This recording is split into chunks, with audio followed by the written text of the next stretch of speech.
Welcome you all in this class. आज मैं BEd first semester की topic principle of growth and development का अध्ययन कराऊंगी। जैसा कि आपको विदित है कि शिक्षा मनोविज्ञान व्यवहार का बालक के व्यवहार का अध्ययन और परिमार्जन करता है, तो ये ग्रोथ एंड डेवलपमेंट के सिद्धांत किस प्रकार से उपयोगी होते हैं उसको उचित दिशा प्रदान करने में या उसको आधार प्रदान करने में। ठीक है, बालक के वृद्धि और विकास को उचित दिशा प्रदान करने और उसको आधार प्रदान करने के लिए किस प्रकार उपयोगी होते हैं। ठीक है, तो आज हम सबसे पहले लेंगे principle of continuous growth. Okay, principle of continuous growth means कि बालक का सतत विकास होता है। ठीक है, सतत विकास में मीन्स कि ये प्रक्रिया, जैसे कि मैंने पिछली क्लास में बताया था कि विकास चलता रहता है। ठीक है, हमेशा विकास का कोई जन्म से लेके या गर्भाधान से लेकर जो है मृत्यु पर्यंत तक चलता रहता है, और ये कभी मंद भी हो सकता है और कभी तीव्र भी हो सकता है। ठीक है, जैसे आप शैशवावस्था में देखते हैं कि तीव्र होता है, किशोरावस्था में तीव्र होता है, बाल्यावस्था में थोड़ा धीमे पड़ जाता है। ठीक है, इसी तरह से आगे की जो आयु है उसमें भी थोड़ा आगे कम हो जाता है। ठीक है, तो principle of continuous growth. Second है आपका principle of different growth. Means कि अगर हम 15 बच्चों का सैंपल इकट्ठा करें या 15 गांव के किसी 15 बच्चों को लें और उनमें देखें कि जो है सभी के दांत समान आयु पर नहीं आते, किसी के 6 वर्ष पर आते हैं, ओके, किसी के 6 वर्ष नहीं 6 मंथ, किसी के 7 मंथ पर आते हैं। ठीक है, किसी के 5 मंथ पर ही आ जाते हैं। तो इसका कोई मतलब समान नहीं होता कि सभी में समान होगा। 15 में से 6 बच्चों के जो है 6 महीने पर आएंगे और कुछ बच्चों के 7 महीने पर या 4 महीने पर आ सकते हैं। ठीक है, तो ये जो है हर एक की जो है डिफरेंट टाइप की डिफरेंट ग्रोथ होती है। ठीक है, उसके बाद principle of different direction means कि जब बच्चे का विकास होता है तो सिर से पैर की तरफ होता है। ठीक है, पहले सिर बनता है और उसके बाद उसके पैर होते हैं। जब बच्चा होता है तो सिर से पैर की तरफ होने का मतलब ये है कि जो है बच्चा पहले सिर घुमाता है, ओके, सिर घुमाएगा, उसके बाद हाथ घुमाना शुरू करता है, उसके बाद पैर, और उसके बाद वो चलना बैठना सीखता है, फिर चलना सीखता है। इस तरह से ये क्या है, प्रिंसिपल ऑफ डिफरेंट डायरेक्शन, यानी कि सिर से पैर की ओर, सिर से पैर की ओर इसका जो है विकास होता है।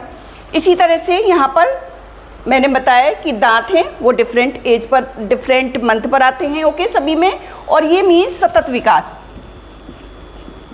सतत विकास होता रहता है। विकास जैसा कि मैंने डेवलपमेंट में बताया था कि ये जो है निरंतर विकास वाली प्रक्रिया है डेवलपमेंट। उसके बाद है प्रिंसिपल ऑफ प्रॉक्सिमोडिस्टल सीक्वेंस मीन्स कि निकट दूर का सिद्धांत। ठीक है, सबसे पहले स्नायु मंडल यानी कि हमारी रीढ़ की हड्डी बनती है में विकास होता है, उसके बाद शरीर के अन्य अंगों में भी विकास होता है। ठीक है, तो इसको कहते हैं प्रिंसिपल ऑफ प्रॉक्सिमोडिस्टल सीक्वेंस मीन्स कि स्नायु मंडल से फिर पूरे शरीर में धीरे धीरे विकास होता रहता है। ठीक है, पहले यानी कि केंद्र की ओर,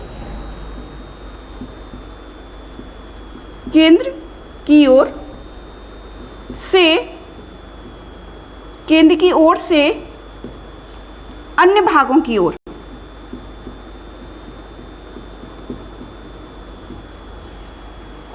ठीक है, क्लियर हो गया होगा कि पहले केंद्र में और उसके बाद अन्य भागों में होता है।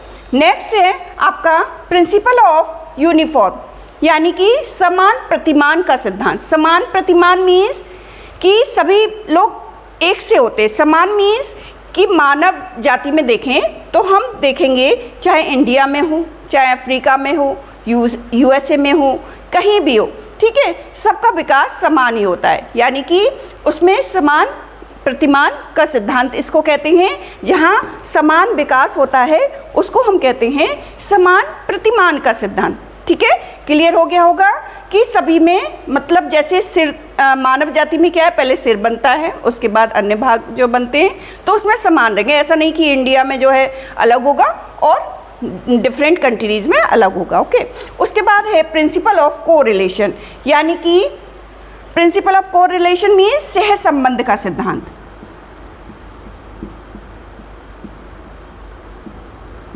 सहसंबंध का सिद्धांत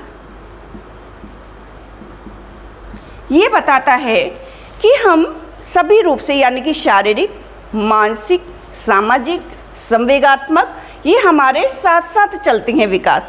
ऐसा नहीं कि शारीरिक हो जाए और मानसिक ना हो और मानसिक हो जाए तो शारीरिक ना हो या सामाजिक ना हो। जब मानसिक विकास हो जाता है तो सामाजिकता आ ही जाती है बच्चे में। ठीक है, तो ये है प्रिंसिपल ऑफ कोरिलेशन मीन्स कि सहसंबंध का सिद्धांत, यानी कि ये सिखाता है कि सारे विकास हमारे पैरेलल चलते हैं। ठीक है, ऐसा नहीं कि एक विकास हो जाता है उसके बाद दूसरा थम जाए, ऐसा नहीं है, बल्कि जो है सभी में साथ साथ होता है। ओके, उसके बाद है प्रिंसिपल ऑफ कोरिलेशन।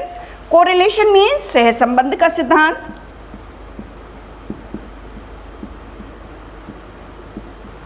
सहसंबंध का सिद्धांत मीन्स कि आपस में कोरिलेशन रहता है, यानी कि जब हमारे पूरे बॉडी के पार्ट काम करते हैं तो उसमें आपस में सहयोग रहता है। हर एक पार्ट का, अंग के हर पार्ट उसमें काम करते हैं। जैसे हमारे अंग काम कर रहे हैं, हमारी बॉडी काम कर रही है, तो हमारे हाथ भी काम कर रहे हैं, साथ में हम बोल भी रहे हैं, हम जो है लिख भी रहे हैं, तो हमारी ये कोरिलेशन यानी कि आपस में कोरिलेशन है आपस में बॉडी में। ठीक है, हर पार्ट का।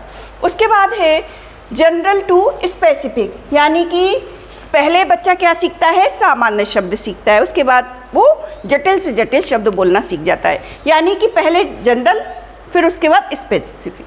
सामान्य से जटिल, सामान्य से जटिल की ओर भी कहते हैं इसको, की ओर। ओके, मीन्स कि जब हम कुछ सीखते हैं, पहले हम वर्णमाला सीखते हैं या गिनती सीखते हैं, उसके बाद एडिशन, मल्टीप्लिकेशन, डिवीज़न के सभी के जो है हम सम करना सीख जाते हैं, यानी कि जटिल से जटिल गणितीय गणनाओं को हम करना सीख जाते हैं। उसके बाद है इंडिविजुअल डिफरेंस, मतलब जो है इंडिविजुअल डिफरेंस मीन्स विभिन्नताएं होती हैं। व्यक्तिगत या व्यक्ति में विभिन्नताओं का सिद्धांत।